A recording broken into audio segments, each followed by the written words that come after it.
Estamos en la tertulia de educación universitaria de la Universidad Nacional Autónoma de México. Un servidor, Melchor Sánchez, les da la más cordial de las bienvenidas. En esta ocasión vamos a platicar sobre un tema muy interesante que le llamamos la educación 4.0 y las universidades. Es un mapa, es un territorio. ¿De qué se trata esto? Para ello contamos con tres invitados, dos invitados y una invitada. En primer lugar, está con nosotros el doctor Jicotencat Martínez Ruiz. Él es editor académico, investigador y doctor en filosofía por la Universidad de Lancaster en Inglaterra. Ha publicado libros, artículos, capítulos y traducciones del sánscrito al español y al inglés. Es profesor e investigador de tiempo completo de la Escuela Nacional de Estudios Superiores en Morelia de la Universidad Nacional Autónoma de México, miembro del Sistema Nacional de Investigadores. Bienvenido, Jicotencat. Gracias, Melchor. Muy bien. También está con nosotros el doctor Marco Antonio González Pérez. Él es doctor en psicología por la Universidad Autónoma de Madrid, especialista en gestión de recursos humanos por el Fondo Social Europeo y la Universidad Autónoma de Madrid, y licenciado en psicología por la Facultad de Psicología de la UNAM. Es profesor titular C de tiempo completo en la carrera de psicología a distancia de la Facultad de Estudios Superiores Iztacala de la UNAM y miembro del Sistema Nacional de Investigadores. Bienvenido, Marco Antonio. Muchas gracias, Melchor. Y por último, la maestra María del Carmen Coronado Gallardo. Ella es maestra en enseñanza superior por la Universidad de La Salle, es licenciada en pedagogía por la SEP, profesora especializada en psicología educativa por la Normal Superior Nueva Galicia y profesora en educación primaria por la Normal Esperanza. Actualmente es profesora de tiempo completo y coordinadora de diseño educativo del sistema Universidad Virtual de la Universidad de Guadalajara. Bienvenida, Carmen. Gracias por la invitación. Pues ya tiene varios años, en el año 2016, que Klaus Schwab de Alemania planteó el término de la cuarta revolución industrial en el Foro Económico Mundial, en Davos, y ha publicado libros sobre el tema. Y recientemente, en los últimos años, se acuñó el término de educación 4.0. Pues, Jicotencal, ¿qué podemos comentar sobre el origen de este término? ¿Qué tan válido es utilizar esta terminología en educación y cuál sería su relevancia para las universidades? Gracias. Yo creo que así como lo contextualizaste, hay que entender que la cuarta revolución industrial, como fue planteada por Schwab, implicaba ya pues una serie de momentos, ¿no? Pues el término de educación 4.0 está íntimamente ligado a esa cuarta revolución industrial que se plantea. El término educación 4.0, a mí me encanta mencionar que no hay una definición cerrada. No hay tampoco una conceptualización en términos de que sea un modelo educativo. No es un modelo educativo en el sentido formal, pedagógico. Podemos, yo creo que sí, de una manera muy sencilla, aproximarnos a lo que está implicando. Fundamentalmente, podemos decir que es un tipo de educación que está integrando tecnologías que antes llamábamos tecnologías de la información y la comunicación, hoy llamamos, hacemos uso de términos como procesos ciberfísicos, inteligencia artificial, eh, mecanismos adaptativos. Entonces, es un tipo de educación, yo diría, flexible, adaptativa, utiliza una buena parte de componentes tecnológicos, especialmente estos que son de la cuarta revolución industrial, que llamamos ciberfísicos. Y también yo diría que tiene algunas características que no son nuevas, o sea, creo que es algo que hemos venido viendo desde inicios del siglo. Eh, entonces no es algo nuevo porque vemos elementos de gamificación, elementos de retroalimentación inmediata, elementos de flexibilidad, elementos de portabilidad de saberes. Sí vemos habilidades orientadas al uso de plataformas, al uso de tecnologías. Sí lo vemos y entendemos en un conjunto que la educación 4.0 abarca todo esto. ¿Qué impacto y relevancia tiene para las universidades? Creo que tiene mucho. Siempre y cuando no, yo diría, no limitemos los alcances que tiene la educación a un tipo de adjetivo como este. Es importante porque hace un énfasis en lo que me ha tocado investigar, eh, en el empleo, la capacidad que tiene un egresado de ser susceptible de tener un empleo conforme a lo que estudió. La resignificación de los territorios y las geografías económicas, eso es clave. Las posibilidades de colaboración a distancia. El auge de laboratorios a distancia es uno, de laboratorios virtuales inmersivos es otra, laboratorios híbridos es otra forma. Y creo que en ese sentido tiene, yo diría, da elementos de reflexión para las universidades, pero sí es un tema que yo, bueno, en el transcurso de esta sesión vamos a ir de alguna manera discutiendo y viendo más de eso. Gracias, Xicotenca. Marco Antonio, ¿qué agregarías? Bueno, pues es muy importante una reflexión sobre este término muy en auge en el mundo industrial, en el mundo empresarial, que refleja, bueno, pues el nivel de desarrollo que se ha tenido en esta cuarta revolución industrial, así denominada, por el desarrollo de nuevas tecnologías, que yo diría que son tecnologías basadas en la cognición, en el conocimiento de los datos, en la minería de datos, y que representa un reto para la educación en general, a tal punto que en España, hace algunas semanas, se aprobó el educar a los niños de educación primaria en conocimientos de robótica para ponerlos en condiciones de contemporizar con estos retos. En el caso de nuestro país, bueno, pues las universidades tenemos que atender, por una parte, este reto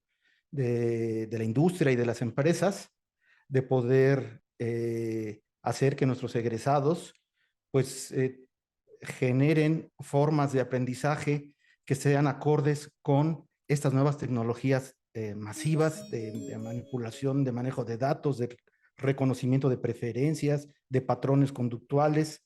Quizás porque soy psicólogo, pues me interesa mucho ese tema, que evidentemente desde el punto de vista educativo implica un reto para las universidades, que claro, tienen que dar respuesta a las demandas de la industria, pero por otro conservar también la educación integral, que no necesariamente tiene que ver con esta demanda, ¿no? Entonces sí hay que ser críticos en la adopción de este concepto. Las universidades se tienen que transformar, lo vamos a ver en un momento más, vamos a discutir ese tema, pero pues ese es el reto que tiene la educación actual. Gracias, Marco Antonio. Carmen, ¿algo más? Sí, totalmente de acuerdo con Marco Antonio en que el término tendríamos que cuestionar su uso, repensarlo, porque ciertamente, como decía Xicoténcatl, bueno, esto tiene una relación enorme con la Revolución Industrial 4.0.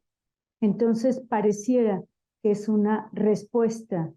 Si es la Revolución 4.0, es la educación 4.0, ¿no? Yo creo que sin necesidad de ponerle un número a la educación, sí es un hecho que este mundo llamado de la Revolución 4.0 en este momento, sí implica un cambio de vida. Si nos hemos transformado en la forma de vivir, de relacionarnos, de actuar, de comunicarnos, de divertirnos, la educación tiene que transformarse también. Entonces, independientemente, repito, de nombrarla así, 4.0, es un hecho que se requiere y que nos está demandando la sociedad actual una nueva manera de educar. Y yo diría, no solamente el cómo educar, sino el contenido de la educación. Creo que es una reflexión muy importante. ¿Qué estamos enseñando? ¿Cuál es el contenido? Pero también bien importante, ¿cómo lo estamos enseñando? La pandemia nos hizo ver cómo estamos enseñando, pero creo que poco el qué estamos enseñando. Y se habla de situaciones, como bien decían mis antecesores, de cuestiones como novedosas, cuando hay cosas que han existido siempre, ¿no? Y que, como dicen, lo veremos más adelante en los apartados que siguen de esta charla. Gracias, Carmen. Sí, efectivamente, es que esta cuestión del 1.0, 2.0, 3.0, 4.0, ya por ahí está el 5.0, y es el ponerle una etiqueta numérica cuantitativa a un proceso tan complejo no es trivial, pero tiene mucho punch mercadotécnico y por ahí alguien decía, el gran éxito del 4.0 es que todo el mundo habla de él y existe esta multibillonaria industria a nivel internacional de las grandes empresas tecnológicas y de muchas compañías y de personas que se dedican a dar consultoría para esto, que pues es relativamente fácil vender esto en el sentido de que ¿quiere usted seguir en el 3.0 o ya quiere pasar al 4.0? Es como cuando tienes un teléfono celular de X modelo que se te queman las manos por tener el último modelo, ¿no? Y este 4.0 que implica que se borran los límites entre la tecnología y las personas, la sociedad, pues es una época fascinante que nos está tocando vivir. Pues, Jicotenca, comentaste lo de la cuestión laboral, ¿no? Que es, yo creo que cuando Schwab dijo esto en el Foro Económico Mundial, pues es con esta visión de que más de la mitad de los trabajos se van a automatizar en gran parte. Ya está ocurriendo eso y más en los siguientes años. Pero, ¿qué de la otra parte de las universidades, que es la parte de las universidades que no está destinada a generar fuerza laboral? ¿Algún breve comentario sobre ese punto? Sí, bueno, esa es una de las claves. A mí me tocó vivir esto de la educación 4.0 en el Politécnico, porque se arma toda una investigación para dirigir todo el Politécnico Nacional, todo el Poli, con el concepto de educación 4.0. Entonces, hubimos voces que nos tocó hacer la investigación, analizar y plantear elementos que nos parecían muy importantes y que había que considerar de manera crítica antes de agarrar y decir, le ponemos la etiqueta al Poli de Poli 4.0, más bien es pensar un entorno laboral.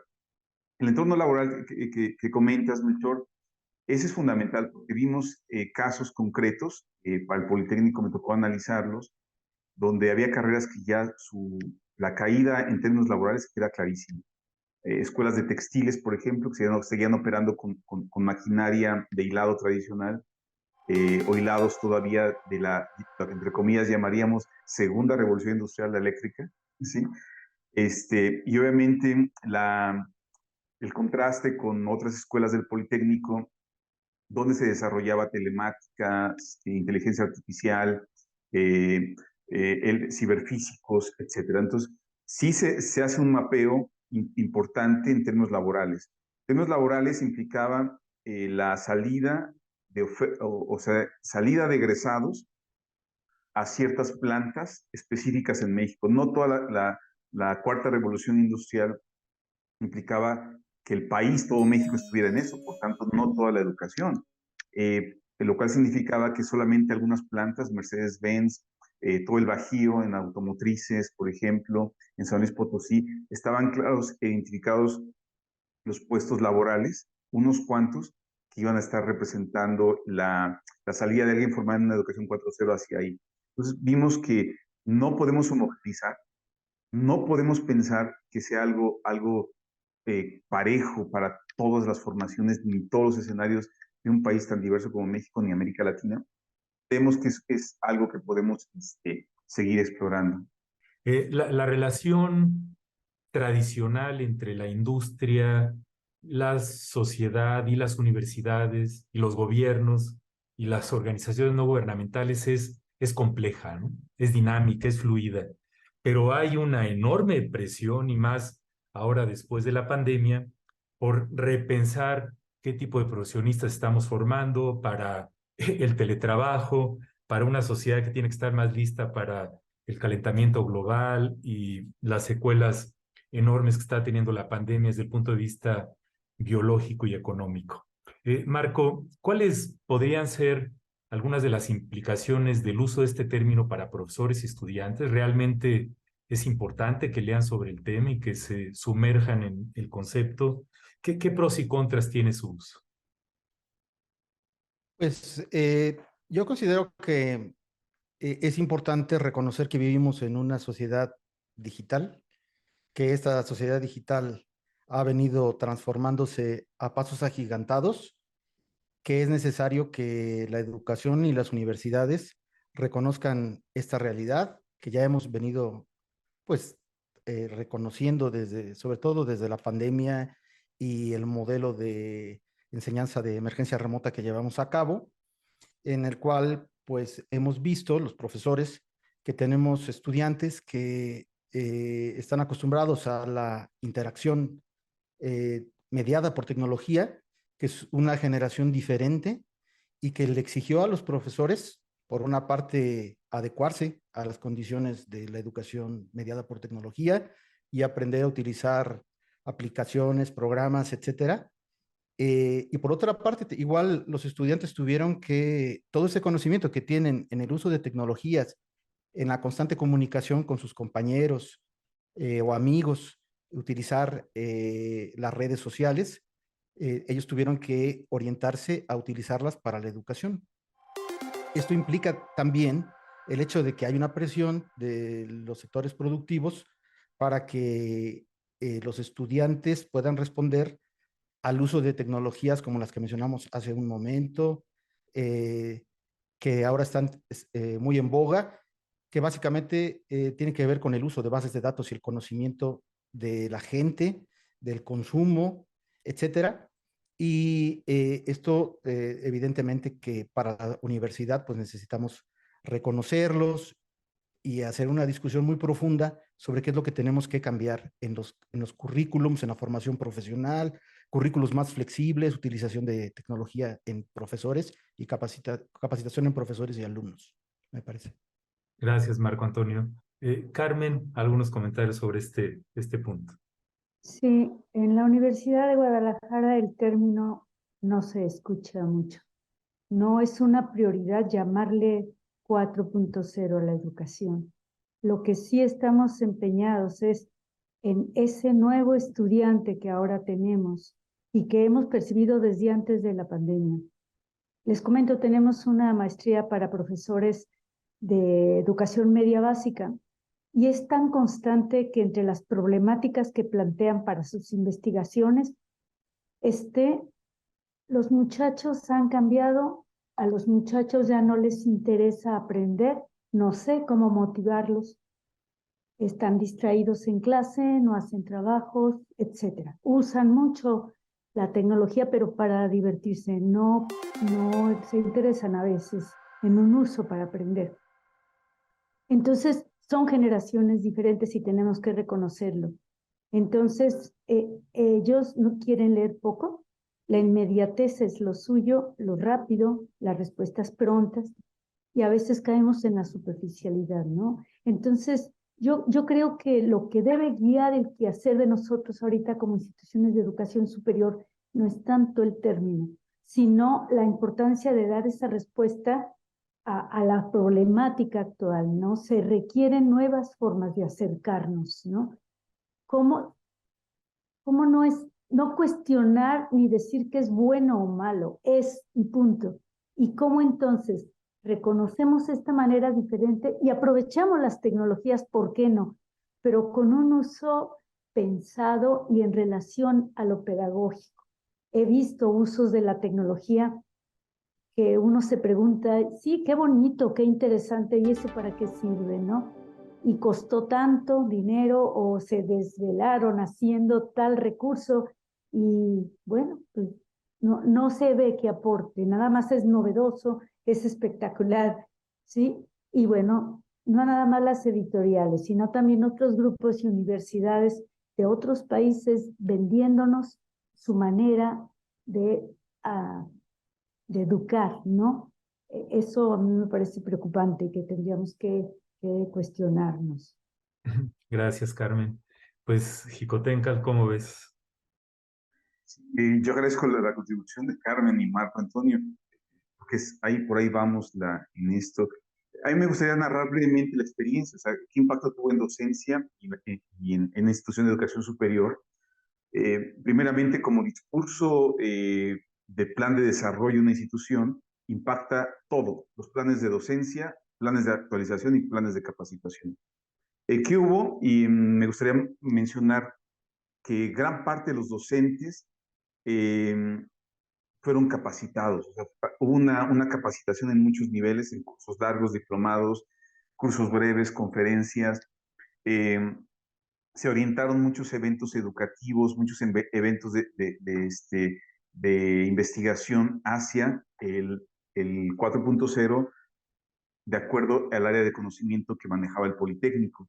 Entonces, sí vimos que incluso el centro de formación, como coordinación general, armaba la estructura de ciertos cursos que iban tanteando, y lo digo con todo sentido, tanteando porque no había claridad. Vimos después que las implicaciones fueron una doble experiencia. Docentes que querían casar, o sea, querían meter sus contenidos y sus clases en un concepto, docentes que se dieron cuenta que no, eso no era la educación.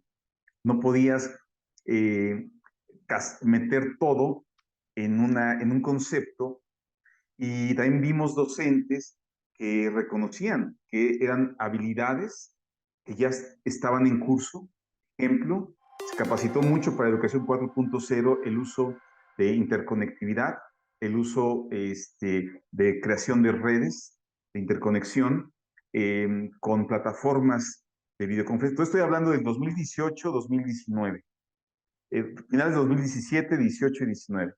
Pues mirábamos al TEC de Monterrey, porque el TEC de Monterrey era la institución más avanzada en 2018 en Educación 4.0. ¿Qué se hizo en un segundo momento? Es la oferta educativa de licenciatura que necesita actualización se orienta en sus planes y programas de estudio hacia elementos ciberfísicos, inteligencia artificial, manejo de plataformas, interconectividad, elementos gamificados de aprendizaje, mucho ABP, aprendizaje basado en problemas, cosas que ya existían. Entonces, fue la capacitación. Yo creo que algo muy importante en el Politécnico fue la fuerza motora y crítica de los docentes, que no solamente que dieron cuenta que un concepto quedaba corto, que era eso, más lo que han venido haciendo, más toda la incorporación de tecnología que se permite. Y nos da un último impacto, que es con el que cierro. El impacto fuerte para la planta docente de investigadores y a nivel de institución fue la infraestructura, fue la realidad, fue el tope, fue el límite. Porque para empezar había que equipar, tener mejor conectividad, una conectividad que no interrumpiera todo lo que se pretendía hacer. Dos, infraestructura en laboratorios inmersivos. En medicina, por ejemplo, estas realidades inmersivas que son para poder intervenir cadáveres, pero esto todo es realidad virtual, son inmersiones, son tecnologías inmersivas. A nivel de todos los sectores, los planteles que están en el Bajío, que atienden el sector automotriz y aeronáutica, requerían equipamiento en laboratorios que no alcanzaba ni remotamente. Entonces, el límite llegó de una manera muy clara con la inversión de infraestructura. No es lo mismo hablar de educación 4.0 en México, fue una de las conclusiones, que hablarla en Singapur o hablarla en Alemania. Quedan dos ejemplos que estábamos analizando cómo lo hicieron. Gracias, Xicoténcatl. Sí, es que viendo la perspectiva a nivel global o incluso nacional, ¿no? Todos hemos sido testigos a lo largo de nuestras vidas de las grandes inequidades que hay en el mundo y las inequidades que hay en nuestro país. Entonces, hablar de algo cuantitativo, poniéndole una etiqueta de 4.0, así estamos todos, la cosa es que se convierte pues como en un eslogan a veces hasta de los gobiernos, ¿no? Por mencionar algo de este tema. Tiene esta parte positiva de que sí puede servir de ímpetu para asignar recursos, para desarrollar un modelo mental compartido de algo, dialogar sobre el tema, ponerse de acuerdo y asignar recursos y personal eh, y personas capacitadas, ¿no? Pero al mismo tiempo nos encontramos con el reto de la libertad de cátedra, lo difícil que es modificar los planes y programas de estudio en términos del currículo formal, eh, algo tan difícil de asir como los modelos educativos de cada universidad y de cada área del conocimiento, pues no es tarea menor. Entonces, el término, como ya comentaron ustedes, tiene sus lados luminosos y sus lados un poco más oscuros, eh, pero es que ahorita que estamos ya más de 2 décadas después del famoso, que inició el famoso siglo XXI, y que llevamos muchos años hablando de la necesidad de desarrollar habilidades del siglo XXI, estas famosísimas habilidades blandas, que no son blandas, que son tan importantes como muchas, y que vemos a personas precisamente metidas en el mundo tecnológico, como puede ser el dueño de Twitter o los dueños de algunas de estas empresas, que uno no les ve mucho inteligencia emocional, sensibilidad, humanismo, preocupación por el resto de la humanidad, en fin, es todo un reto, ¿no? Porque nos encontramos con el bombardeo en los medios, por una parte de los enormes avances de la tecnología, la inteligencia artificial, etcétera, y por el otro con los tremendos retos que seguimos teniendo como especie. Muy bien, pues ahí vamos a parar esta sección. Vamos a pasar una pausa e invitamos a la audiencia a continuar con nosotros.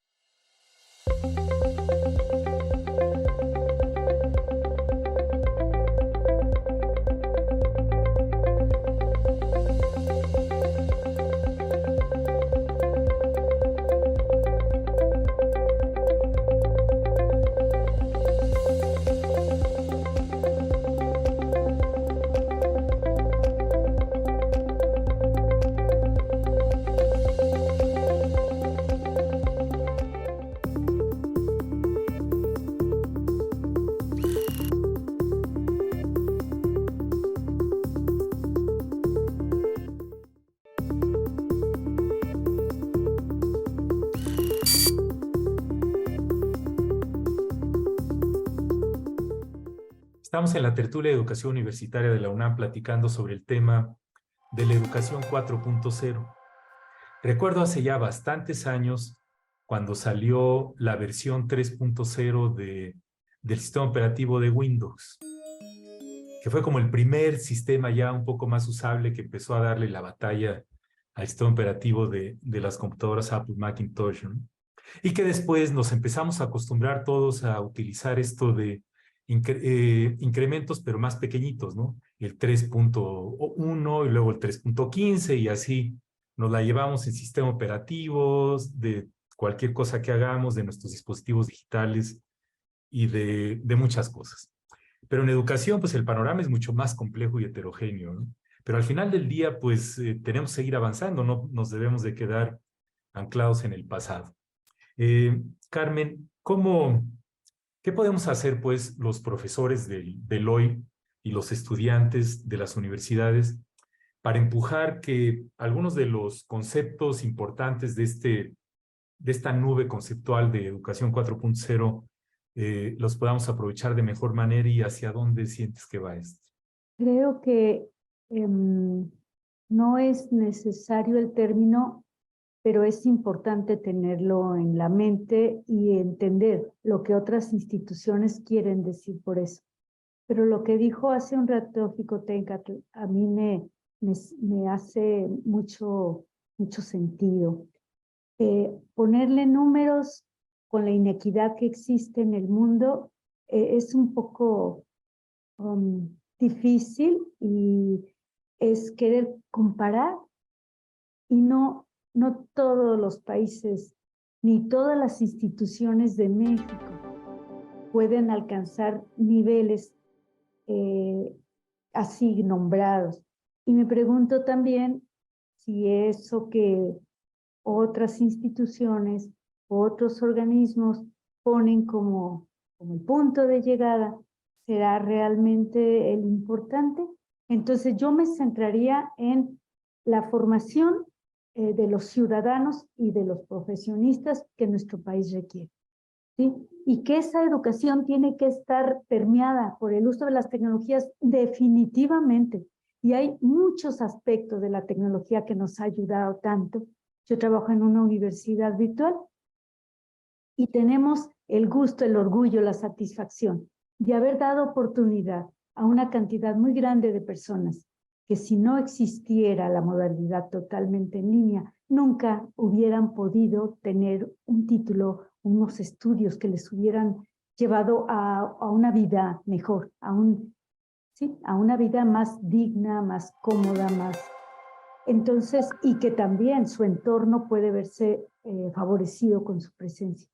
Entonces, personas de rancherías, personas de lugares tan apartados, hijos de familias que no pueden pagar para traerlos a la zona metropolitana de Guadalajara a estudiar, ni a algún centro regional.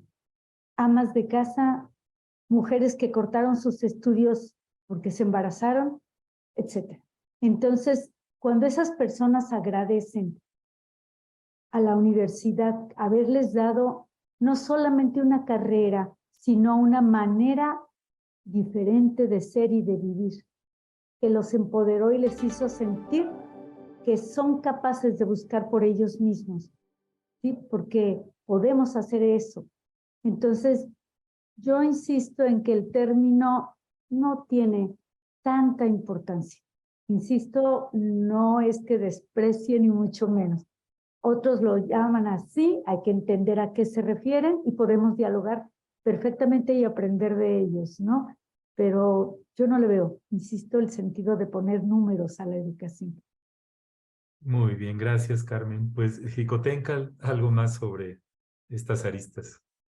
Yo creo que es uno de los puntos también que nos permite el tiempo, revisar qué podría, digamos, rescatarse o qué elementos sí podrían tener, digamos, más futuro en la heterogeneidad de mucho de lo que observamos en nuestro país.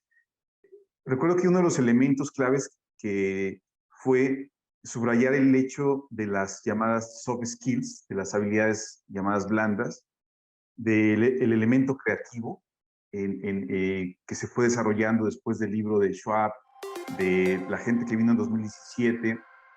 Australia desarrolló, varios investigadores de Australia desarrollaron elementos sobre educación 4.0. Yo creo que el elemento fue, algo que me parece muy positivo, fue empujar que hubiera una educación que despertara, animara y sostuviera prácticas creativas. Cómo solucionar algo. Otro elemento, y que también fue una de las labores que hice a partir de mi formación, el elemento ético. Si se incorporaban grandes cantidades de uso de tecnología, una enorme cantidad de contenidos que se dirigían a aprendizaje de habilidades digitales, lo que estaba ausente en muchos casos que estuve analizando en varios lugares donde se aplicaba era el elemento ético. Creo que el elemento ético es fundamental. Hoy yo le llamaría ética digital. La ética digital es muy importante porque implica, no estamos hablando de la ética del Renacimiento, ni la ética de Tomás de Aquino, ni la de Platón, en términos de su contexto histórico. Lo que hablamos de los elementos que dieron lugar a la ética en aquellos contextos, pero que responden a los contextos actuales. La educación 4.0, en casi de la investigación que pude acceder, que realicé, el elemento ético no estaba mencionado. Me parece que es uno de los grandes elementos. Otro gran elemento me parece esta capacidad de empujar a que un alumno desarrolle mecanismos, tanto cognitivos como de habilidades sociales de colaboración, sin importar con quiénes, o sea, qué tipo de características étnicas, religiosas, del lenguaje, o sea, que permitía la interconexión, la colaboración, dado que estamos viendo que al menos el patrón laboral que les va a tocar a muchos de los jóvenes que hoy están en educación media superior, va a ser cambiar de empleo muchas veces. Que la idea, algo que me pareció también muy importante que empujaba la reflexión de esto, de la educación 4.0, fue pensar que gran parte de la formación que estaban recibiendo era en el esquema de que al salir y egresar tendrían una plaza, ¿sí? O ingresarían a un laboratorio con una plaza de por vida. Eso es falso. Habrá algunas cuando ellos egresen, pero la generalidad implicaba que el alumno tenía que formarse en un concepto y habilidades de movilidad laboral, que le implicaba lenguaje, otro idioma, habilidades de colaboración, habilidades creativas, manejo e intercomunicación de redes digitales, manejo y entendimiento de Big Data, curaduría de contenidos incluso, ¿sí? Desarrollo de mashups, desarrollo de plataformas a partir de contenidos que podrían retroalimentarse en comunidad de especialistas o en comunidades estudiantiles. Entonces, ahí vi que, o sea, es uno de los elementos que prepararía para un escenario en el cual el empleo sí es un tema en América Latina, en México o en muchos lugares del mundo, pero vemos con claridad esto. Otro elemento que me parece que fue muy importante fue mucha gente del Politécnico, docentes, se autocapacitaron, ¿sí? Buscando por su cuenta cómo hacerle. Cuando llega la pandemia, vemos cómo se acelera el proceso de uso digital, habilidades que estábamos planeando para mitad de la década o en su caso a finales de la década, y vimos cómo se aceleró ese escenario. Ese escenario que hoy al recuento del desconfinamiento, lo que estamos analizando pues ya no es educación 4.0, estamos analizando las habilidades que en ese tránsito de desconfinarse al confinamiento y a la presencialidad se están quedando y que efectivamente, como decía Carmen, permitirían y van a permitir que mucha gente se eduque, acceda a recursos educativos abiertos, educación a distancia, acceda a beneficios que antes eran utópicos y que hoy son democratización de algunos escenarios. Entonces, creo que ahí hay un empuje que sí vale la pena reconsiderar en esto que manejaba la educación 4.0 antes de la pandemia y que ahora vemos, por ejemplo, que hay una serie de elementos que están postulando una quinta revolución industrial dado por la comunicación, ya no automatización, sino comunicación de máquina a máquina, pero que la máquina tenga la posibilidad de decidir. Eso es muy interesante, porque ahí nos regresa a que el subrayado de la educación 4.0 también nos avisó de cuáles son las habilidades humanas que hasta el momento no son reemplazables por las máquinas ni la inteligencia artificial. ¿Dónde estarían nuestros nichos de inversión educativa a largo plazo donde no está hasta este momento cubierto por los avances de innovación tecnológica y de inteligencia artificial? Muy bien, Jicotecal, gracias. Pues Marco, ¿algo más? Bueno, yo insisto en la idea de que las universidades deben transformarse ante la nueva sociedad, que tampoco es tan nueva, sino que ha venido desarrollándose a partir de la supercarretera de la información y del desarrollo tecnológico. Y bueno, pues considerar que se debe transformar la universidad para crear competencias en los estudiantes, ver las posibilidades, como ya se está haciendo y la COAIET lo está haciendo, de que los alumnos puedan moverse entre las modalidades de estudio de acuerdo a sus propios intereses. De la misma manera, ir tomando asignaturas en distintas carreras. La universidad debe transformarse absolutamente para que nuestros estudiantes tengan las posibilidades de estar en mejores condiciones en el mercado laboral. Y esto también implica modificar la legislación de todas las universidades, porque la legislación universitaria en las universidades pues pinta universidades que ya no existen. Es difícil aplicar las legislaciones a la realidad que tienen los alumnos. Los intereses de los alumnos están en el MOOC. Muchos ya se están capacitando en el MOOC. Hacían referencia al hecho de que muchos estudiantes se aburren, decía Carmen, profesor de Juan del Val, cuando nos dio una conferencia, nos decía que en España también los estudiantes, pues era el principal problema es que se aburrían porque la clase transmisiva, donde el profesor da cátedra, los alumnos tenían el celular y estaban viendo la información que les estaban dando y las estaba corrigiendo, las estaban cuestionando. Entonces, el aula tiene que cambiar, los espacios de interacción tecnológica deben incorporar estrategias didácticas que ya se tienen para crear estudiantes competitivos, me parece. Muy bien, Marco, muchas gracias. Pues les agradezco muchos comentarios. Como ven, es todo un tema, ¿no? A continuación, vamos a escuchar a una colega académica de la UNAM sobre qué opina de este concepto y su aplicación en la docencia.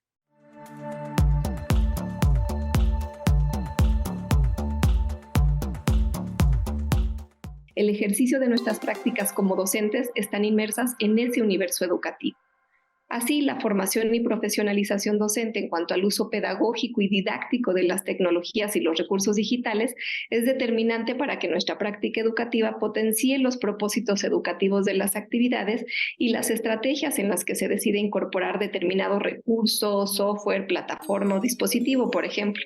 No es incorporar la tecnología solo por incorporarla y seguir la corriente de la hiperconectividad sin una intención formativa, pedagógica. También es necesario el acercamiento y familiaridad de las y los estudiantes en el uso de estos recursos para que su función sea a propósito del aprendizaje y no únicamente un conocimiento técnico en cuanto a su uso. En ese sentido, la educación centrada en las y los estudiantes es fundamental en la 4.0. En la actualidad parece que los cambios educativos traen consigo el que las y los estudiantes no solo sean receptores de conocimientos, sino consumidores informados. Aquí me parece importante tener presente lo que todo ello implica en cuanto a las modificaciones a los planes y programas de estudio que tendrían que tener lugar para que esto realmente permee de manera adecuada.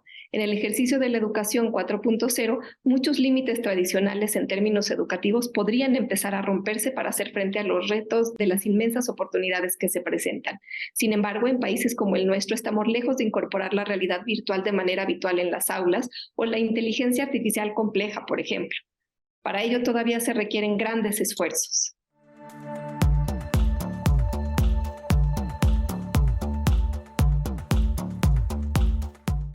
Estamos en la tertulia de educación universitaria de la UNAM platicando sobre la educación 4.0. Y más allá de las etiquetas, los motes, los nombres que les ponemos a las cosas, la educación es algo demasiado importante como para no estar discutiendo sobre ella todo el tiempo, ¿no? Y ahora con la pandemia, el mismo Klaus Schwab publicó durante la pandemia un libro que se llama COVID-19, el gran reseteo, y habla de la necesidad de resetear, así como las computadoras, a la sociedad, al individuo, el reseteo geopolítico, económico, ambiental, etcétera. Al final del día, pues seguimos viviendo en este torbellino de cambios dinámicos y complejo, impredecible, pero pues tenemos que seguir adelante. Entonces, les preguntaría, Marco, algunas reflexiones finales que quieras compartir con la audiencia después de todo lo que han comentado ustedes. Sí, pues muchas gracias por la invitación para participar en esta conversación. Yo solamente diría que en la FES Iztacala estamos por editar el segundo tomo de un libro que se llama El impacto de la vida digital en el mundo social, donde desde diferentes perspectivas, de diferentes disciplinas, vemos cómo desde comunicación, psicología, derecho, etcétera, cómo es que la vida digital está impactando nuestra vida cotidiana. A veces es transparente, nosotros no reflexionamos sobre eso, pero es muy importante reflexionarlo en la vida de pareja, en los discursos de odio, en el manejo abusivo del Internet, en la falta de alfabetización digital, en la modificación de los cuerpos a través de cyborgs. Todo esto está avanzando. Entonces creo que es importante tomarlo en cuenta porque esta nueva educación no solamente tiene que ver con ingenierías, tiene que ver con ciencias sociales, humanidades, ética, pedagogía digital, que es muy importante, que ese fue, digamos, uno de los puntos que los estudiantes presenciales que se tuvieron que emigrar a la educación mediada por tecnología, fue la demanda principal. No hay una pedagogía digital, cosa que en la educación a distancia, lo sabe la profesora Carmen, pues ya teníamos un camino andado, entonces para nosotros fue, digamos, más fácil que nuestros estudiantes pasaran por el periodo de la pandemia. Creo que es un reto para la universidad y de las universidades públicas en el país que pues estamos asumiendo cada quien, ¿no? Tratar de preparar a los profesores para la nueva sociedad. Hace falta adentrarnos a tener currículums flexibles pero bueno, creo que ese es el gran reto de todos, estudiantes, profesores, administrativos, que nos vamos a enfrentar en un futuro. Muchas gracias. Muy bien, Marco, muchas gracias. Pues, Carmen, ¿algunas reflexiones finales? Sí, me quedo reflexionando en que este mundo tan cambiante y que va a implicar como bien decía Jicoténcatl, un cambio de profesión de nuestros egresados, un cambio hasta de campo profesional posiblemente, demanda la formación continua, la educación continua, la educación no para la vida, sino a lo largo de la vida. Y entonces, en estos retos, el trabajar con otros es fundamental. Entonces, esa búsqueda en la que nos apoyamos desde los profesores, entre nosotros, pero también entre las universidades. Estamos teniendo en este momento una experiencia de colaboración con 2 universidades europeas y 2 sudamericanas. Y somos otra mexicana y nosotros somos 6 universidades en total. Y es precisamente eso que decías, Marco Antonio, el asunto de la flexibilidad. ¿Cómo caminamos para poder ofrecer a nuestros estudiantes la posibilidad de cursar en todas nosotras universidades que aceptaríamos estar de acuerdo para que el estudiante pudiera ir de una a otra universidad sin tanto requisito y desde la modalidad virtual, porque no hay dinero para que se trasladen y para que se instalen a vivir allá, ¿no?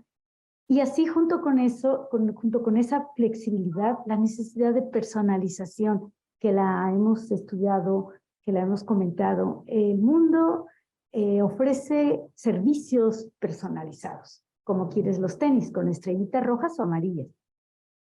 ¿Cómo la educación podría ofrecer precisamente para esta característica de la necesidad de personalizar a cada gente, a cada individuo, de ofrecerle, hacer currículos flexibles en los que hubiera bastantes opciones, que el estudiante se formara, sí, tal vez como, voy a decir una profesión tradicional, discúlpeme, abogado, pero tiene intereses musicales, ¿por qué no completa sus créditos estudiando música y no en la universidad en la que se inscribió, sino en otra o en una institución de música?